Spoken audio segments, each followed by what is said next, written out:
Welcome students, this is chemistry bye Ashish sir. And आज हम पढ़ने वाले हैं chapter number 2 of class 10 acid base and salt. और बच्चों इसमें हम स्टार्ट करेंगे एसिड बेस एंड सॉल्ट की डेफिनेशन से, कैसे हम एसिड एंड बेसिस को डिफाइन कर सकते हैं। बच्चों इससे पहले फर्स्ट चैप्टर हम कंप्लीट कर चुके हैं एंड अगर आपने वो नहीं देखा है तो उसका लिंक आपको डिस्क्रिप्शन में मिल जाएगा, वहाँ से आप उसको देख सकते हैं। सो बच्चों क्लासिकल थ्योरी से हम स्टार्ट करेंगे एसिड बेसिस एंड सॉल्ट का चैप्टर, जो एनटीएसी एंड ओलंपियाड फोकस्ड होगा और एनसीईआरटी को हम यहाँ पर एक्सप्लेन करेंगे। एनसीईआरटी को हम अपना बेसिक लेके चलेंगे। सो बच्चों classical theory acid base and salt में स्टार्ट कर रहे हैं। एसिड एंड बेस को किस तरह से हम डिफरेंट थ्योरी से डिफाइन कर सकते हैं। सो बच्चों स्टार्ट करते हैं पार्ट नंबर 1। यहाँ पर बच्चों आपको दिखाई दे रहा है एसिड बेसिस एंड सॉल्ट को डिफाइन करने के लिए हमारे पास 4 अलग अलग थ्योरीज हैं। जैसे बच्चों क्लासिकल थ्योरी है, first theory acid and bases को डिफाइन करने के लिए क्लासिकल थ्योरी। सेकंड है बच्चों अपने पास Arrhenius concept, Arrhenius theory. Third है बच्चों Bronsted and Lowry concept and fourth is Lewis electronic theory. ये चारों थ्योरीज को बच्चों हम वन बाय वन कवर करेंगे, इनकी अचीवमेंट्स एंड लिमिटेशंस को हम यहाँ पे देखेंगे।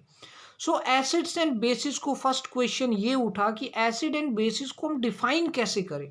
अगर हमें एसिड बेसिस वाला चैप्टर पढ़ना है तो एसिड बेसिस को डिफाइन कैसे किया जाए। अब आपने एक पुरानी डेफिनेशन पढ़ी हुई है कि एसिड्स क्या होते हैं जिनका सोर टेस्ट होता है एंड बेसिस क्या होते हैं जिनका बीटर टेस्ट होता है। सो भाई क्या इसको टेस्ट करना एक बुद्धिमानी होगी? बिल्कुल नहीं।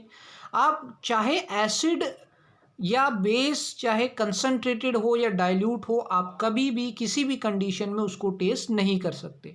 सो टेस्ट वाली डेफिनेशन तो चलेगी नहीं, कोई हमें एक सॉलिड डेफिनेशन यहाँ पर चाहिए। सो क्लासिकल थ्योरी से स्टार्ट करते हैं। जो पुरानी डेफिनेशन थी उनको हमने कलेक्ट कर लिया, एक थ्योरी बना ली क्लासिकल थ्योरी। सो पहले बच्चों हम इसको पढ़ना स्टार्ट करते हैं। क्लासिकल थ्योरी के अंदर क्या क्या चीज़ें हैं।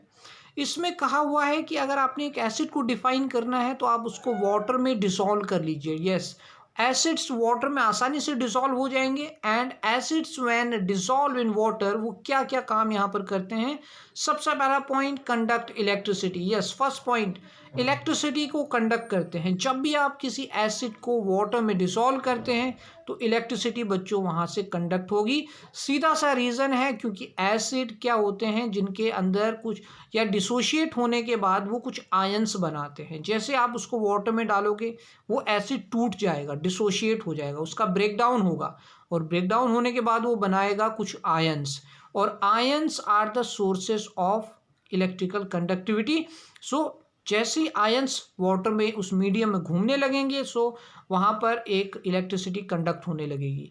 ये क्या करते हैं बच्चों, एसिड्स ब्लू लिटमस को रेड में चेंज कर देते हैं। जो लिटमस है जो आपका नेचुरल इंडिकेटर है उसको ये ब्लू कलर से रेड कलर में चेंज कर देंगे। सो ये है बी पॉइंट एसिड को डिफाइन करने के लिए अंडर क्लासिकल कंसेप्ट। जो तीसरा पॉइंट है हैव सोर टेस्ट।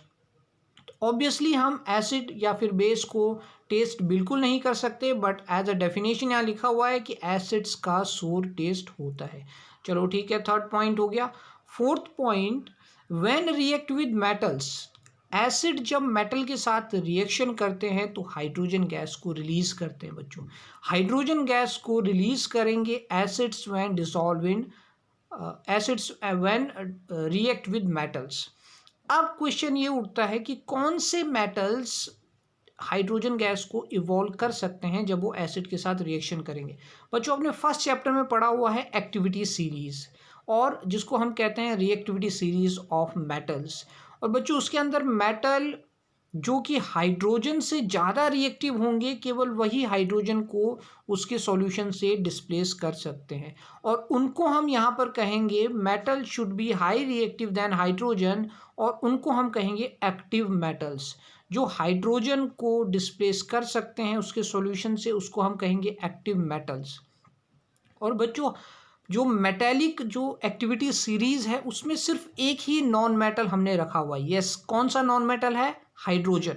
केवल हाइड्रोजन नॉन मेटल वहाँ पर रखा हुआ है, और वो बच्चों हमने इसीलिए रखा था कि एसिड्स के अंदर हाइड्रोजन है एंड एसिड्स की जब मेटल के साथ रिएक्शन होगी तो हम उसको चेक कर सकते हैं कि क्या वो मेटल H पॉजिटिव को या एसिड के साथ रिएक्शन कर रहा है, मीन्स H को डिस्प्लेस कर रहा है या नहीं कर रहा। मीन्स मेटल्स यहाँ पर आपके पास एक्टिव मेटल्स होने चाहिए जो कि हाइड्रोजन जो कि एसिड के साथ रिएक्शन करके आपका हाइड्रोजन गैस को रिलीज करेंगे। सो बच्चों ये पॉइंट्स थे एसिड को डिफाइन करने के लिए क्लासिकल थ्योरी के अंदर। Acids when dissolve in water first conduct electricity, changes blue litmus to red, have sour taste and react with metal to form hydrogen gas। Same definition बच्चों हम basis के लिए यहाँ पर यूज कर सकते हैं कि basis when dissolve in water. Under classical concept अगर हम बेसिस को वाटर में डिसॉल्व करते हैं तो क्या वो इलेक्ट्रिसिटी कंडक्ट करेंगे? यस बच्चों, वो इलेक्ट्रिसिटी कंडक्ट जरूर करेंगे। इलेक्ट्रिसिटी कंडक्ट क्यों होगी? क्योंकि ये भी आयंस बनाएंगे। जब एसिड आयन बनाएंगे तो बेस भी कहाँ पीछे रहेंगे? बेसिस भी आयंस बनाएंगे। और वो कौन से टाइप के आयंस होंगे वो हम अगली थ्योरीज में पढ़ेंगे। क्या वो लिटमस पेपर के कलर को चेंज करेंगे? यस।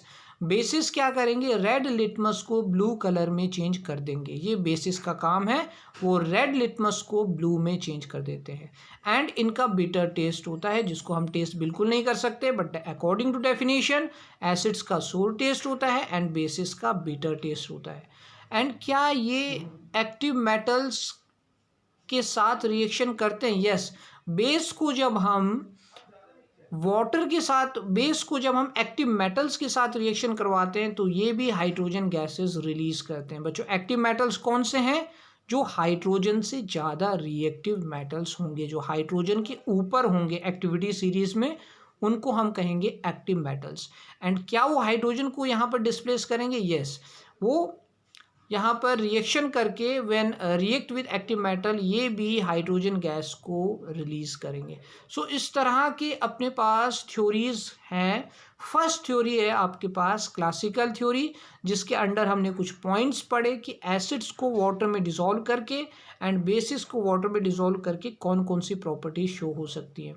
बच्चों इसमें हम आगे अब पढ़ेंगे अर्हेनियस थ्योरी, जो हमारा सेकंड पार्ट होगा। हम अलग अलग छोटे छोटे पार्ट्स में इन सारी डेफिनेशंस को, इनकी लिमिटेशंस एंड अचीवमेंट्स को हम कवर करेंगे।